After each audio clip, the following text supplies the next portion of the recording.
I'm Johanna, and I'm the host of Ecological, the green game show where your knowledge of the environment can help save the planet and win you swag and bragging rights. I'm going to ask people on the street questions, and the ones who know the most about the environment will get to play for fabulous prizes and the honor of hanging out with me on a camping trip. Dolphins. Dolphins, because they're super smart. And probably bald eagles. Monkeys. Yeah, definitely. I definitely have a dog in my house. Dolphin, bathtub, not gonna work. And I'll probably replace ants with like cats or gerbils. Don't eat me. Sorry, dude. We're kind of killing your habitat. We're fighting for them. We're doing the best we can. Jesus! Oh my God.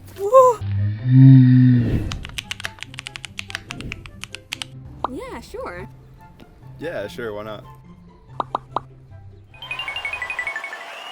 Hi guys, welcome. Would you like to introduce yourselves? Oh, and of course, the polar bear who followed us here from the North Pole. Hello. I'm Amy, I'm from New York, and I'm a social sciences student. I'm Anna, I'm from Ohio, OH, and I study architecture. I'm Grayson, I'm from Canada. I love camping in the outdoors, and I study public health. I'm Isaiah, I'm from Texas, and I'm a marketing student. Welcome guys. Now, do you know what the show's about, what we're doing today? Do you have any guesses? I heard there would be s'mores. Today's program is divided into 3 parts. We are going to start with a warm-up segment. We'll ask you some basic questions relating to your daily life to see how much you know about sustainability and green energy. Everyone must give an answer for every question, and all of the fact-based questions will count towards your final score. The contestant with the closest answer for each number-based question will get a clean carbon footprint, and all the others will get 1 metric ton of carbon added to their score. And for the non-number-based questions, if nobody gets the answer right, everybody has to add a ton of carbon. At the end of the show, the person with the lowest carbon footprint will be the big winner. And the bottom 2 contestants will have to face off to avoid a heinous but top secret punishment. This is the first part of our game. Are you guys ready? I am. It's going to be question and answer. Everybody has to answer, remember? And the first question is, how many trees do you need to plant to offset the annual carbon emissions of 1 automobile driver? 1,000. 1,000? That's a good guess. I used to do tree planting. I know that you got to do a lot of tree plants every day. I'm gonna go 500, I think. They're gonna lowball me.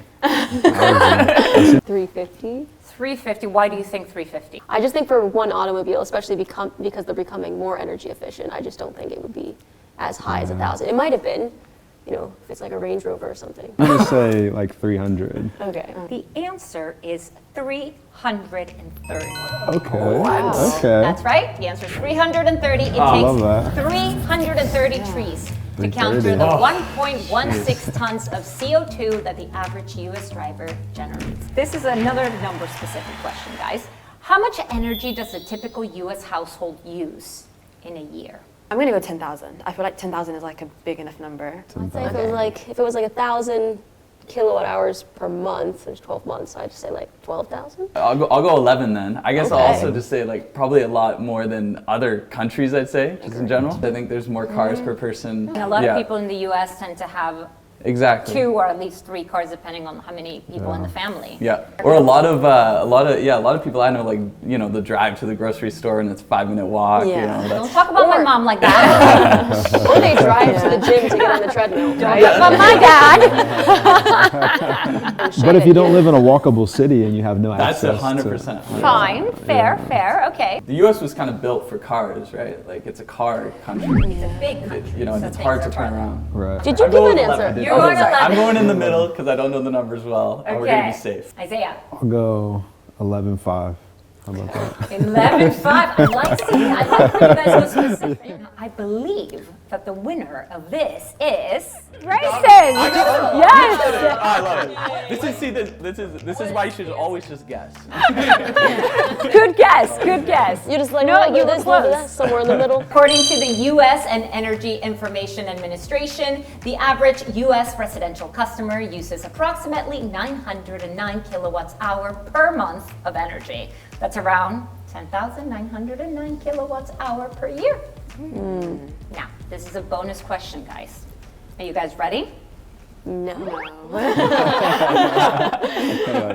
Fine. We'll wait for the next one then. Imagine and guess the electricity consumption in the US between the period of Thanksgiving and New Year. Okay? What I want you guys to tell me is, what is that sum equivalent to in electricity in other times of the year? 100%. I think 100. I think 100%. Do you think it's equal to the entire rest of the year? I actually do. Like my neighbors went ham on the lights. And it was like a whole like a whole neighborhood display. Lights, Like it was a really big thing. I'd say from that time period, it'd be like 85% of the year. I'd say 82%. What? 82.5%. This is right. This is why I love that Diego for me. You answer first next time. 82.5. I mean, yeah, I think you do. I think the point about Christmas, I think Yeah, there must be a lot used with like, lights. Like I so think many there's people lights. decorate their houses and elaborate displays And and, like your things like that. your family and friends come over and you're not sitting in the dark. So I was gonna say like 50, I think, but you know, I might up it to 80. Just get Isaiah out of here. You're just gonna be like I'm gonna 120%. go with 80%. Guys, Amy's killing it. Oh my. Really? That's right. You use a lot more electricity, period, between Thanksgiving and New Year's than people do during the whole year. Yeah. A Well, if big you chunk think of the about year? it, a lot of people I are didn't- like not working. Yeah, and, they're all, everyone's like, off at of home. work. Yeah, I So can like see you're that. home more, your family's over, your friends are over, you're Staying up cooking, late. you're staying Yeah. up late. But yeah. I think the key was that we leave it on, right? And, So it's like- and also like as soon as other priorities come over, like saving, you know, turning off your lights, as soon as like family come around, things you care about more than like, you know, saving energy or Conserving whatever it energy, is. yeah. Like No, I want my house to look beautiful. priorities shift, right? All right, guys, let's go on to the next question. If you installed solar panels on the roof of your house and switched completely to solar power, which we should all do, how much money would you save in a year? $2,500. It's good. I'm glad you I answered like that. it. That's how much electricity you use? Wow. A ton. It's a lot. The sun is free, so you're saving. Yes. How much money are you saving a year? Yeah. Huge. Like- $2,500. I like your. You think it was No, 2,500? 2,500. You said 3,500. No, I said 2,000. More, way more. Two. If it, Way more. Like yeah, if it's like free energy after it and it actually works and there's no storage issues and like all those hypotheticals, but those are problems. Then you're saving tons. Then you're saving like 15K a year. I I'm think. sorry, you spent In energy? 15K in electricity. Yeah, because you have to factor that in, like how much you spend Break Yeah. a it. year in electricity. Well, you know what? That's his answer. He's sticking with it. Sticking with it. Okay. Anna, moving on to you. Yeah, I guess like $1,500. Okay. I'm just gonna go like random guess. $800. 800. Yeah. Okay. The answer is dead on, Anna. All right. Good job. What percentage reduction in greenhouse gas emissions from the ICT sector is required by the Paris Agreement by 2030? Do you guys know what ICT stands for? Information and communication technology. Excellent. Right? So, Paris Agreement isn't legally binding though. Like Yeah, that it's really generally not. There's no one to enforce like. Yeah. rules. I'd say 30%. Like 30%? 30%. I bet they're trying to do like 50%. Like half. 50%? Half. Yeah. Cut it in half. Ambitious, yeah. Yeah. Okay. I'm gonna go 40. 40%? I think 40. 49%. 49. Guys, this is the last question in this part. And Anna got it right. I got Well, it actually, not right, not right, Oh, okay. not right. The actual answer is 45%. But you came in closest. Do you Seems think it's fair? ambitious. Ambitious, yes, that is one word to Yeah, describe it. super It's a ambitious. good thing because I think you need legislation to push corporations forward, otherwise they won't do it. But if this is a government initiative, it's not necessarily going to push corporations. Obviously, this is the ICT sector. So it involves every aspect of our lives. Yeah, I think it's a challenge as well when you have companies with different agendas and different things. Like some want to maximize profit, some want to maximize like goodwill and like sustainability. So getting everyone on the same page to reach like a number is like probably really challenging. But yeah, that's kind of my thoughts. I think it can like encourage a lot of creativity because the bigger the target, the more out of the box you need to think for the solution. And isn't that what IT's all about? Like innovation is like fueled Yeah. like our phones and like everything essentially in the tech. Exactly.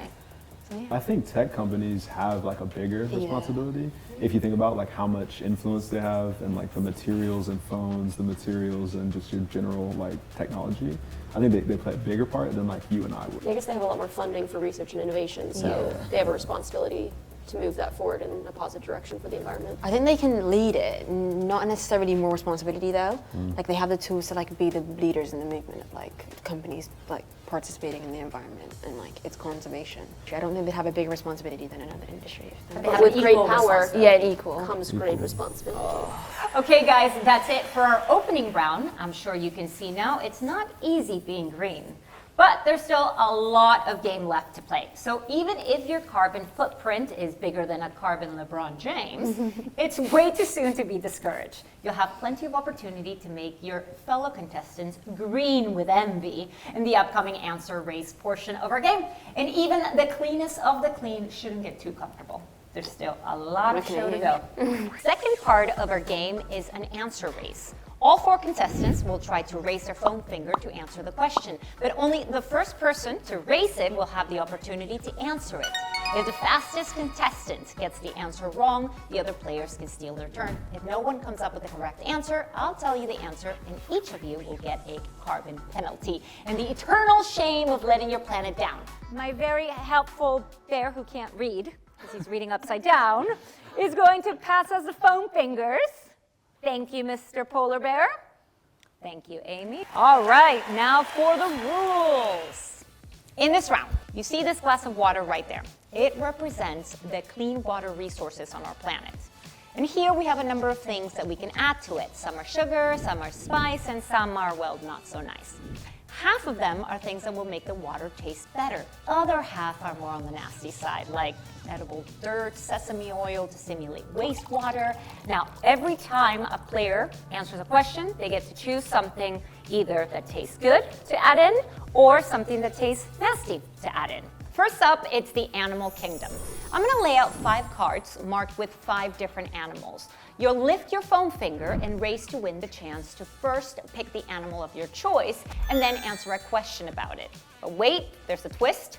One of the cards in the deck is a secret landmine. And if you draw the mine, there will be a horrible punishment. 1, 2, 3. Amy. Which animal would you like? Squirrel. Squirrel, okay. What 2 colors are the majority of squirrels living in the UK right now? I know they're red squirrels. I know that they're rare. But like, gray ones? I think it's red and gray. I don't know, don't look. Red and gray. I'm going red and gray. Is that your final answer? That is my final answer. Red and gray? Red and gray. Drum rolls, please. Red and gray? Red and gray. Right, that's correct. So yes, the red squirrel is the only native species of squirrel in the UK, but it has been driven to extinction across most of England because of competition with the invasive grey squirrel. Now, red squirrels are one of the 4 native mammals listed as data deficient because their conservation status is unknown due to lack of good information. What do you guys think? Well, first of all, let's do this. Be nice. What do I want to add? Yeah, be nice to us. Come Be on. nice? Come Should I on. be nice? Now that you've said. Ooh, there's no going back now. That looks rough. Is there anything that you guys can think of right now to help with the conservation of red squirrels? Probably tracking in some sort, right? That'd be a good start. Yes. Figure out how to track them. So there's not much known about the species, so Tracking is one way, of course. Good I points, guess good just points. building on the tracking, just like good databases, so, you know, Yeah. sharing knowledge across other countries that maybe had invasive species issues as well. Yeah, I mean, I don't know, like I'm not an expert on this, but I guess like once you start tracking them, you can know like where they're getting their food from, their migration, like whether they're competing each other if they get from different sources, and then you can, I don't know, make a better habitat for them through that data. Let's talk about what Huawei has been doing. Huawei has deployed a system utilizing their technology nicknamed Guardians. It operates in the rainforest to help detect poachers, gunshots, and illegal logging activities. And it will give local partners, researchers, and other helpers a better picture of the habitat and help with their conservation. Okay, moving on. When I say 3, lift that finger. 1, 2, 3. Oh. Which one do you want? I'm gonna go shark. Shark. So shark. Da-da. Okay. True or false? Underwater speaker using AI technology can release noises that act like a lullaby to comfort baby sharks.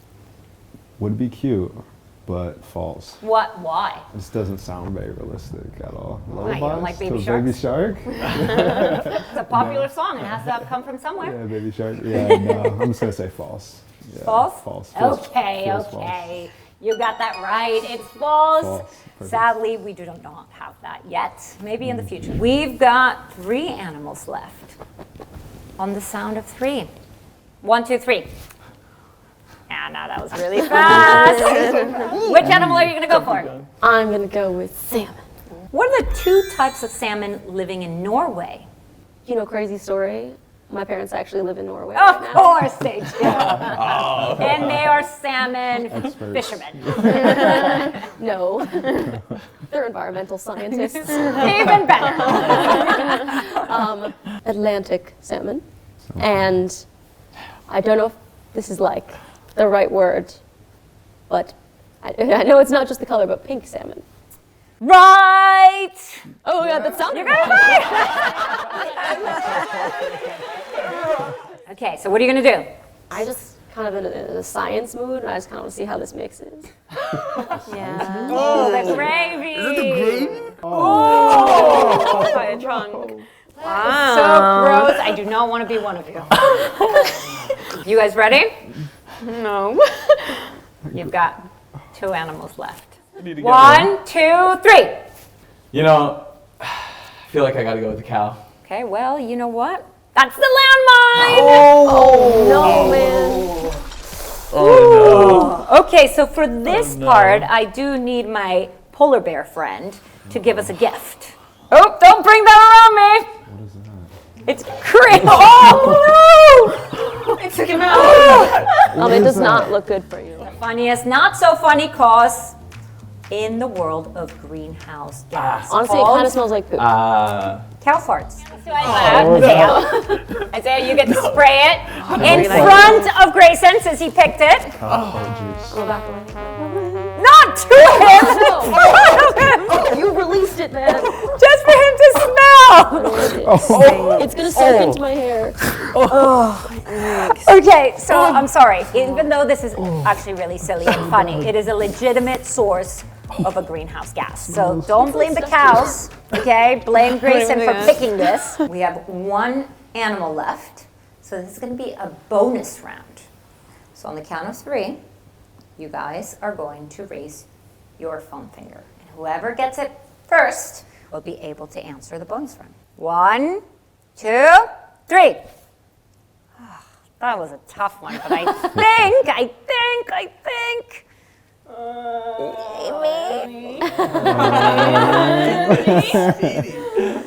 Now, I'm going to play 3 audio clips, okay? You have to guess which one is the actual whale sound. So can my polar bear please help me play the sounds? Here's sound number 1. Sound number 2. Sound number 3.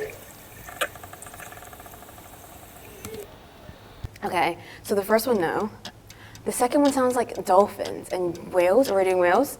I'm gonna go for the last one, I think, because I think the second one's dolphins, but I'm not sure. But last one. I'm going for the last one. Yeah?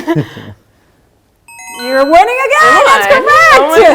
Good job! Oh no, we're in trouble. Okay, guys, let me tell you a little bit of something about whales. Whales may seem intimidating because they're so massive, but they're actually incredibly vulnerable due to human activities. Now, the south coast of Ireland is one of the world's most important foraging, resting, and reproductive habitats for 1/3 of the world's cetaceans. This part of Ireland, guys, is also one of the world's busiest shipping routes, which is not great for all of our friends in the ocean, because that's a lot of, as you can imagine, noise pollution. Bit of a traffic jam. Bit of a traffic jam.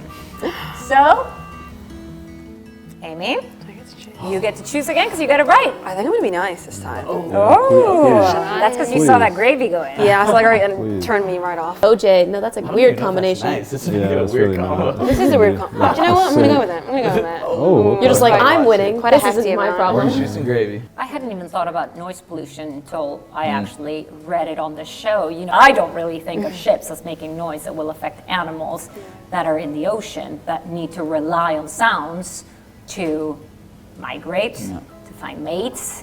I think to your point about like ships making noise like throughout, you know, different, you know, bodies of water, there probably could be something that could be done with like, you know, monitoring like noise levels and different times of day, different times of the year, and just like how much levels or how many ships can pass through a certain place. That's actually great because so- if you know, if we're able to track the animals that are in that particular part of the ocean, Right. then we can track or decide whether certain ships get to go at certain times, et cetera, et cetera.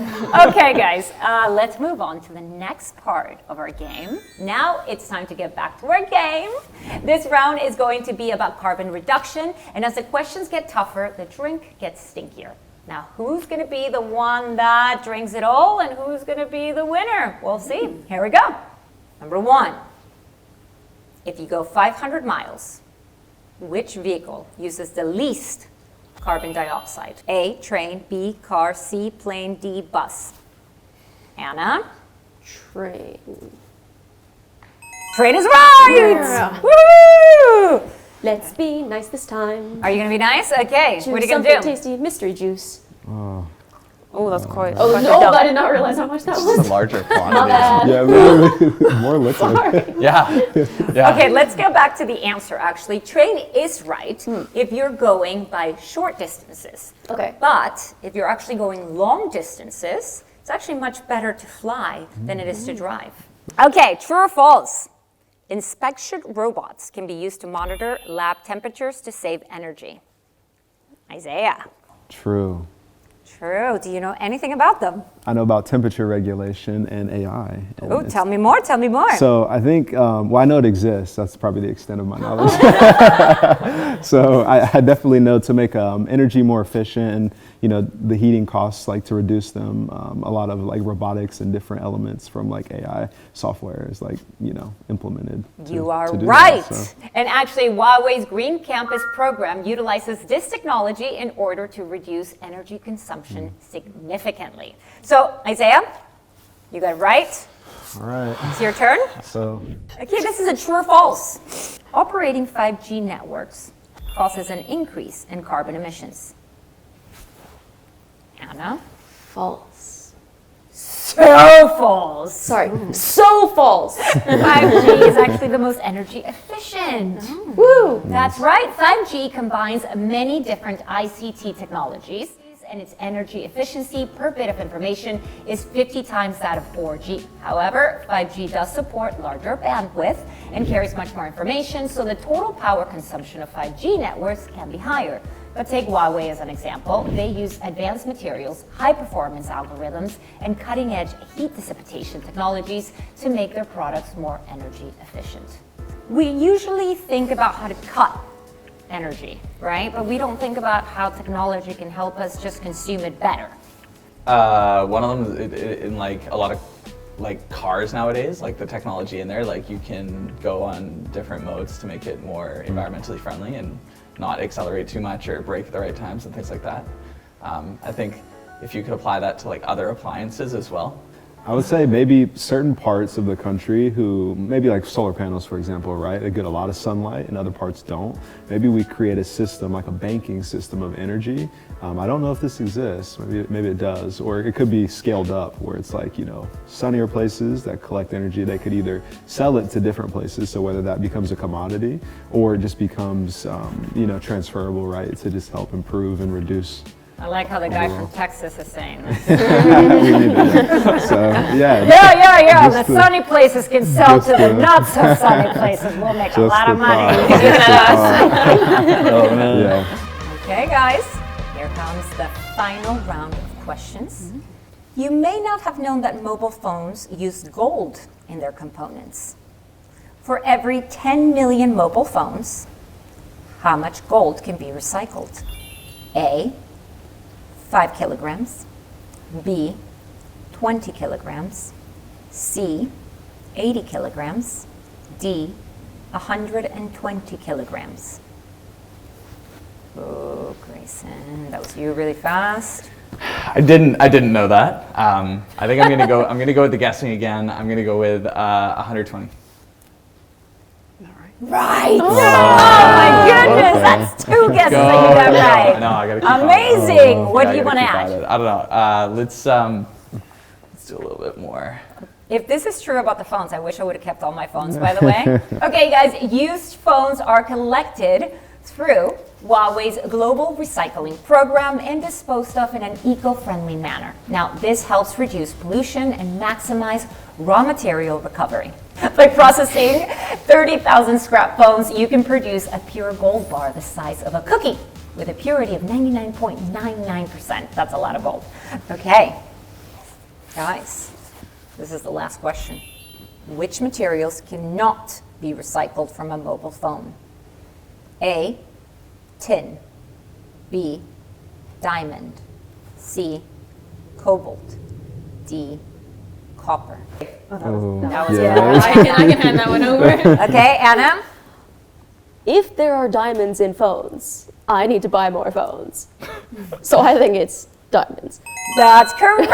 There are no thank goodness, because the line I had to say I was about like, you diamonds? that What are you there's talking about, diamonds? Well, to be fair, I didn't know there was gold, and now I wish I would have kept all my phones. Okay, guys, I think it's time to find out who the winner is. And then we're going to find out who gets to face off and who gets to drink that disgusting looking glass. Okay, guys, for the final score. But I don't know if you guys are ready to hear who the winner is. Come on. Okay. The winner is Anna! Thank you. Anna, anything you'd like to say? I feel like I've learned a lot, and it's been really great discussing these very important topics with all of you wonderful people. Excited for your prize? Yeah. Give me some technology. Now, you know what you win, right? A brand new Huawei watch. Huawei? Amazing. I'm excited. I'm excited. In third place, we have Isaiah. That's right. A round of applause for Isaiah, people. And in fourth place, also known as last place, we have Grayson. I'm so sorry. That's brutal. Wow, you guys have accumulated a big carbon footprint. Therefore, be prepared to face off against each other in the challenge of a lifetime. Okay, Grayson, Isaiah, because your waste makes the planet so painfully hot, right? Yes. You have to carry these baskets across the mat of pain. Get there first, and you're off the hook. Get there last, and well, we all know what you have to do. 1, 2, 3. Slow and steady wins the race. Come on, no pushing, no pushing, no touching, no touching. Slow and steady wins the race. Congratulations, we have a winner. Isaiah, good job. Okay, guys, it's time. A round of applause for Anna, who's doing everything in her power to keep her carbon footprint down. Polar Bear, this is for you. Thank you. It's a brand new, top of the line Huawei watch. Whoa. But now, for the most exciting time of the show, revenge is bittersweet. Are you ready? Ready to go. Ready as I'll ever be. You take it when you're ready. All right, here we go. Oh! Seaweed. Oh, God. gosh. You're more than halfway done. You can do it. I feel your pain. Quickly, really quick. Well done. And that concludes this episode of Ecological, where we teach you about the environment one gross milkshake at a time. Special thanks to our friends at Huawei for supporting our show and also for doing everything in their power to use technology to help our planet. In the meantime, stay out of the red and keep our planet green. Go green. Go green. Go green. Go green.